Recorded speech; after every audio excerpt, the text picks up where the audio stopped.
মা সেদিন আমার মামার বাড়িতে গিয়ে আমার মামিমার কাছে বলল, বৌদি এবার আমার মেয়ের গয়নাগুলো দাও।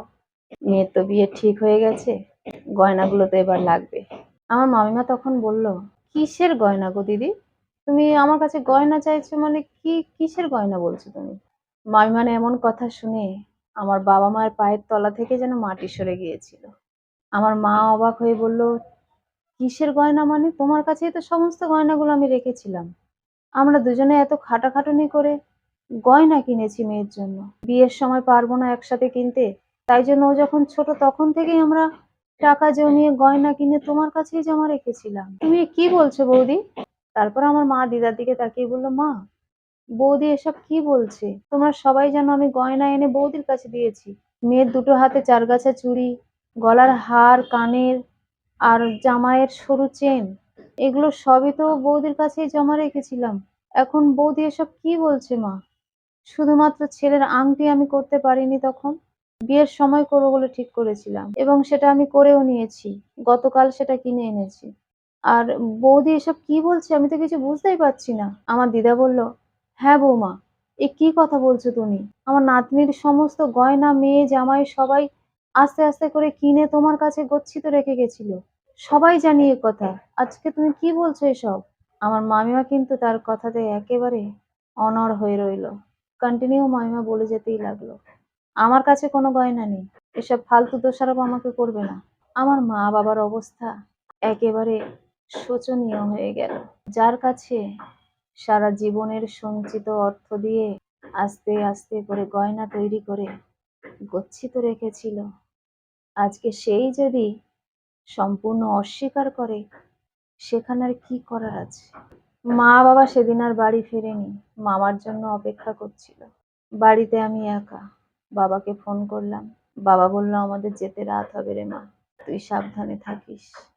তারপর রাতে যখন মামা ফেরে, মামার কাছে আমার বাবা আর মা দুজনে খুব কান্নাকাটি করতে লাগলো। প্রথমত মামা ঘাবড়ে গিয়েছিল এই কথা শুনে, কিন্তু মামার সাহস ছিল না মামিমার কথার বাইরে গিয়ে কথা বলে। মামা তখন খানিকটা সময় নেওয়ার জন্য বাবাকে বলল, আমি আসছি আসছি, জামা কাপড়টা ছেড়ে আসি, তারপরে শুনছি। বলেই মামা ভিতরে গেল। সেই সময় মামিমাও সঙ্গে সঙ্গে ঢুকলো। তারপর নাকি মামা এসে মাকে আর বাবাকে বলল, তোদের এইসব গয়নার ব্যাপার ট্যাপার এসব আমি জানি না, তোর বৌদির কাছে রেখেছিস, আমাকে বলেছিলিস কোনোদিন? এরকম উত্তর পেয়ে আমার মা বলল, কেন দাদা, তোর সামনেই তো সবকিছু হয়েছে, তোকে আলাদা করে কি বলবো? আমার মামা সম্পূর্ণরূপে এড়িয়ে গেল। আমার দিদা কান্নাকাটি করতে লাগলো। আমার দিদা মাকে বলল, কি বলবো বল মা, আমার তো কিচ্ছু করার নেই। তুই এক কাজ কর মা, কোনো প্রমাণ তো রাখিসনি, নিজের বৌদির কাছে গয়না রেখেছিস বলে নিশ্চিন্তে ছিলি, কোনো প্রমাণ রাখিসনি যে এই গয়নাগুলো আমি বৌদির কাছে রাখলাম। তার কোনো কাগজপত্র নেই তোর কাছে। থানায় যে তোকে যেতে বলবো, তার তো কোনো উপায় নেই রে মা। কিন্তু সামনেই যে মেয়েটার বিয়ে, কি হবে, কি বলবো তোকে আমি, আমি নিজেই বুঝতে পারছি না। এই বলে আমার দিদা ঘরে ঢুকে গেল। কিছুক্ষণ পরে ঘর থেকে বেরিয়ে এসে তার গলার যে সীতাহার ছিল, সীতা দুল ছিল কানের, সেই দুটো মায়ের হাতে তুলে দিয়ে বলল, এই মুহূর্তে আমার কিচ্ছু দেবার নেই মা, এইটুকুই আছে। এ তো অনেক পুরোনো দিনের সোনা, অনেক দামের। তবে এই গয়নাটা তো পরে আর বিয়ে হতে পারে না, কেমন একটা পুরানো মতো হয়ে গেছে। এখন হাতে 1 সপ্তাহ টাইম আছে, দোকানে গিয়ে এটা ভাঙিয়ে মনের মতো গয়না বানিয়ে দে। আমার মা আর বাবা ওই গয়নাটা নিয়ে কাঁদতে কাঁদতে মামার বাড়ি থেকে বেরিয়ে এসেছিল অত রাতে। মা বাবার বিধ্বস্ত চেহারা দেখে আমি আমি কেঁদে ফেলেছিলাম। তারপরে যখন মাকে জিজ্ঞেস করলাম, তখনই সবকিছু বলল। বিয়ের মাত্র 1টা সপ্তাহ বাকি, আর সেই সময় এইরকম অবস্থায় পড়তে হবে কখনো ভাবিনি। লাখ লাখ টাকার গয়না, সবকিছু নিজের মানুষের কাছে রাখা সত্ত্বেও সেগুলো আমরা হারিয়ে ফেললাম। আসলে কারোর কাছে রাখার প্রয়োজন পড়তো না, যদি না আমাদের ঘরটা খারাপ হতো। আমাদের যে ঘর রয়েছে, 1 কামরার একটা ইটের ঘর, মাথার উপরে টিনের ছাউনি, ওই গয়না যদি আমাদের ঘরে রাখি, চুরি হতে বেশি সময় লাগবে না, কারণ আমাদের গয়না রাখার মতো আলমারিও নেই। একটা টিনের বাক্স রয়েছে যার মধ্যে আমরা তোলা জামা কাপড় রাখি, আর একটা আলনা যেখানে পরা জামা কাপড় থাকে। বাড়ি ঘরের জন্য কারোর কাছ থেকে কোনোদিন কোনো সাহায্য পাইনি। তাই আমার বাবার যতটুকু ক্ষমতা ততটুকু দিয়ে ওই এক কামরার একটা ইটের ঘর বানিয়েছিল। পাশের বারান্দায় রান্না হয়। এইভাবে আমরা আছি। আজকে আমার বিয়ের দেখাশোনা হয়েছে বড়লোক বাড়ির ছেলের সঙ্গে।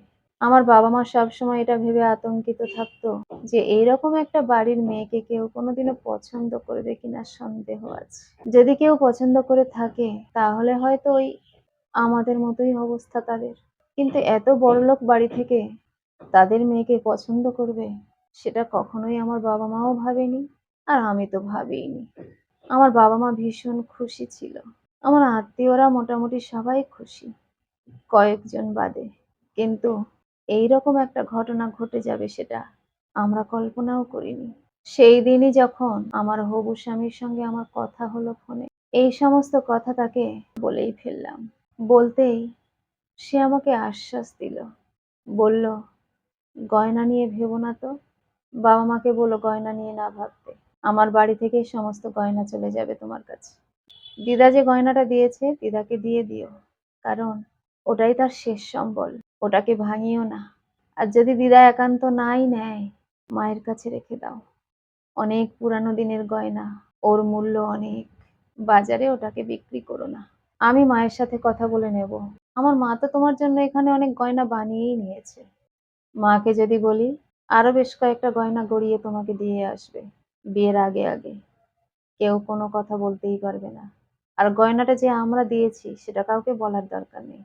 তারপর দেখো, তোমার যে মামি তোমাদের সঙ্গে এমনটা করেছে, আশা করি তার চক্ষু চড়ক গাছ হয়ে যাবে। আর বাবা-মাকে বলো, তার মেয়ের গয়নার কোনো অভাব হবে না।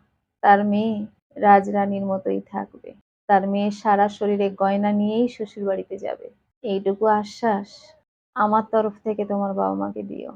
আমার হবু স্বামীর এমন কথা শুনে মানসিকভাবে খুব শান্তি পেয়েছিলাম। মা-বাবাকে বলতেই মা-বাবা তো ভীষণ খুশি। তাদের মন থেকে যে ওই দুশ্চিন্তাটা তাদের হবু জামাই দূর করেছে, এটা ভেবেই তারা যেন আরো বেশি শান্তি পাচ্ছে মনে। আমার মা আমাকে আদর করে বলল, "তুই কি কপাল নিয়ে জন্মেছিলি রে মা! এমন একটা বাড়িতে তোর বিয়ে ঠিক হলো। এমন মানুষ তো দেখা যায় না। অনেকের কপালে অনেক রকম কিছু হয়েছে দেখেছি। বড়লোক বাড়ি বিয়ে হয়েছে, গয়নাগাঁটিতে মুড়ে দিয়েছে, সেটাও দেখেছি। কিন্তু শ্বশুরবাড়ি থেকে গয়না নিয়ে এসে বৌমাকে মুড়িয়ে নিয়ে যাওয়াটা কখনো দেখিনি। এটা দেখে আমাদের জীবনে যত কষ্ট ছিল সবকিছু দূর হয়ে গেছে রে মা।" যথারীতি আমার বিয়েতে আমার দিদা এলো। মামাও এসেছিল। মামির আসার মতো মুখ ছিল না বলে মামি আসেনি। আমার মামিমার আসলে সমস্যাটা ছিল একটা জায়গাতে। যেটা হলো, এত গরিব বাড়ির মেয়ে হয়েও বড়লোকের বাড়িতে কি করে বিয়ে ঠিক হলো? আর কেনই বা হলো? এবার এই মুহূর্তে যদি আমার সমস্ত গয়নাগুলো মামিমা চেপে দেয়, তাহলে এই কথা শোনার পর ছেলের বাড়ি থেকে বিয়েটা ক্যানসেল করে দেবে। যে মেয়ের বাবা-মা একটাও গয়না দিতে পারে না, সেই মেয়েকে বাড়ির বউ করে আনবো না। এমন মানুষও তো অনেক আছে। আমার মামিমা সেখানেই ভুল করেছিল।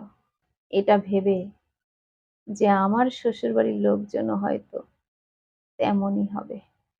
আল্টিমেটলি যে আমার বিয়েটা সেই বাড়িতেই হবে, আমার মামিমা বুঝতে পারেনি। যার জন্য এমন নাটকটা করেছিল। তবে একটা কথা আমি পরিষ্কারভাবে বুঝে গিয়েছি। যার কেউ নেই তার ভগবান আছে। কোনো নিরপরাধ ব্যক্তিকে কোনোভাবেই শাস্তি দিতে পারে না ভগবান। ভগবান সবসময় তার সঙ্গেই থাকে যে সৎ পথে থাকে, যে ন্যায়পরায়ণ হয়।